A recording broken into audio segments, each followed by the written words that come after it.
해볼만 한 거 아니냐? 대파 이슈. 명망이 있다고 해서 선거를 잘하는 게 아니거든요. 네. 잘 들어야 되는데 말이 다 안 들어요. 자, 중립기업 스페셜 코너 격전지를 가다 이번에 살펴볼 지역구는요, 경기 수원정입니다. 민주당 김준혁 후보와 국민의힘 이수정 후보 둘 다 발언 때문에 지금 논란이 많아요. 여기는 17대 총선 때부터 보수 진영 후보가 당선된 적이 없습니다. 나갔다 하면 전멸인 곳, 여당에게는 대표적인 험지인데요. 유 대표님, 여기를 격전지로 꼽으셨어요? 제가 꼽았나요? 네. 아, 정말 저는 여기 참 꼽고 났더니 막말로 그냥 두 후보가 다 그쵸. 난리가 났죠. 구설에 오르고. 예. 네. 국민의힘이 수원에 공을 많이 들였어요. 맞아요. 이번에 네. 이제 경기도 탈환의 근거지로 수원을 삼았고, 이게 또 나중에 저는 말도 안 된다고 보죠. 무슨 반도체 벨트 뭐 이렇게 묶이면서 또 한 번 또 화제가 되고 이래서 제가 꼽은 것 같아요. 근데 여기는 좀 이미 격차가 많이 벌어졌어요. 그러니까 격전지라고 보기에는 네.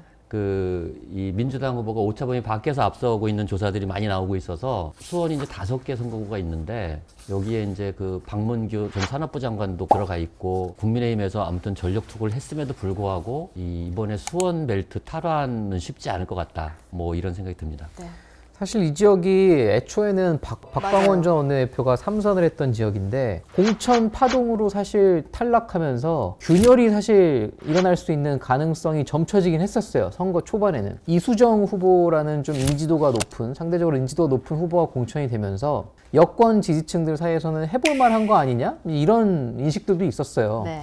그런데 막상 조사를 하면서 다시 이제 선거의 프레임이 좀 바뀌기 시작하면서 경기도 지역구, 수원 지역구 5개 중에 한 곳도 이기지 못할 가능성이 높은 상황이 돼버렸죠, 현재로서는. 그러니까 격전지로 보기가 쉽지 않은 지역이 됐어요, 지금 이 지역도. 더더군다나 대파 이슈. 대파 이슈가 국민들은 굉장히 컸죠. 이거 다 기억 못해요. 딱 이런 식으로 한 가지 프레임에 꽂혀버리면 이거를 극복하기가 굉장히 어렵거든요. 그래서 이번 선거가 사실 이게 대파 선거라고 봐도 무방한 게, 이번 선거에 가장 영향을 많이 미칠 요소가 뭐라고 했더니 물가가 가장 높아요. 대파도 역시 물가 때문에 나온 얘기잖아요. 그 여당의 유리한 이슈가 아님에도 불구하고 그거를 더 키운 측면이 있어요. 이수정 후보가. 명망이 있다고 해서 선거를 잘하는 게 아니거든요. 네. 정치를 처음 시작하면 선거 경험 있는 사람 말을 잘 들어야 되는데 말이 다 안 들어요. 저는 이번 선거 보면서 일주일 단위로 판이 흔들려요.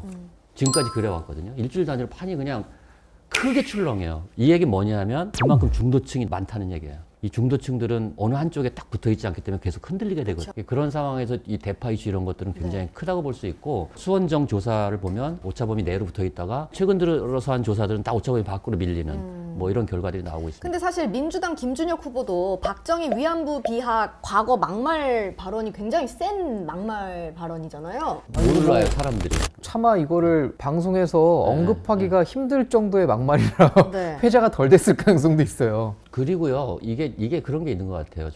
저거는 과거의 발언이고 지금 대파는 현재 이슈인데, 국민의힘이 전략도 없고 화력도 없다. 정치 컨설턴트로서 보면 뭔가 좀 균형이 맞는 게 좋거든요. 여당, 야당, 진보, 보수가. 그래서 뭐 팽팽하게 가는 게 더 좋은데, 이번에 보면 너무 전략도 없고, 제가 국민의힘에서 전략이라고 할 만한 걸 본 적이 없어요. 읍소 전략 있잖아요. 읍소 전략은 잘 먹혀요. 이제 마지막 남은 거죠. 마지막 남은 거 이제 읍소밖에 할 게 없는데, 저는 이조 전략. 심판론은요, 정권 심판론이 이렇게 강할 때 심판론을 들고 나오잖아요.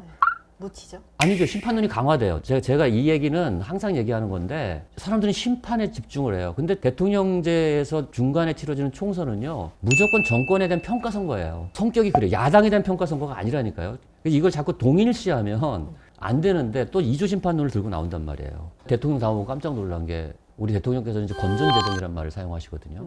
뭐라고 표현하셨냐면, 제가 밥 먹다가 봐서 정확한 워딩은 아닌데요, 건전재정에 우리 당 지지자들도 반대하는 사람이 있다, 이런 얘기를 하시더라고요. 그래서 내가 야, 이게 도대체 뭔가, 그럼 건전재정이 무슨 진리입니까? 이거는요, 재정 문제는 확대 재정을 할 거냐, 균형 재정을 할 거냐, 건전 재정을 할 거냐, 이 문제는 상황에 따라서 결정을 해야 되는 거예요. 그러니까 코로나 재난 상황에서는요, 영국의 보수 정당하고 미국의 트럼프 정권이 가장 많은 돈을 풀었어요. 그들은 보수지만 이런 재난 상황에서는 돈을 풀지 않고선 이 경제가 지탱할 수 없다.